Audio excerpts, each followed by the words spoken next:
ఇప్పుడు పిడుదులు గాని, గోమార్లు ఇవన్నీ వచ్చినాయి అనుకో, వాటి నుంచి నివారణ చేయడానికి ఎటువంటి జాగ్రత్తలు వాటికంటూ తీసుకుంటారు? మనకు కొన్ని మెడిసిన్స్ ఉన్నాయి. హ్మ్. వాటర్ లో కలిపి వీటికి స్నానం చేయించుకోవాలి. ఏ మెడిసిన్స్ అవి? బుటాక్స్ అని ఒకటి వస్తుంది. ఓకే.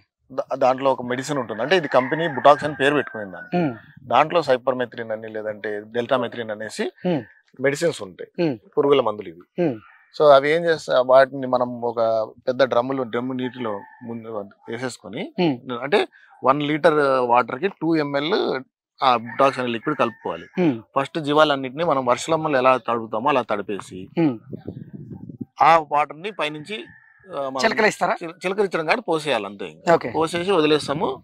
ఆ స్మెల్ కి దాని ఎఫెక్ట్ కి ఆ పిరుదులన్నీ రాలిపోతాయి. హ్మ్. సో అలా పిరుదులు నివారణ చేసుకోవాలి. పిరుదులు, గోమార్లు ఇవన్నీ పోతాయి అనమాట. హ్మ్. సో ఇవన్నీ మనం చెక్ చేసుకోవాలి. అనిమల్ని పట్టుకొని వాటి చెవులలో హ్మ్. మనం ఇలా ఇన్స్పెక్ట్ చేసుకుంటే ఏమన్నా ఉంటే పురుగులు కనిపిస్తాయి. ఓకే. ఏమి లేకపోతే కనిపించవు.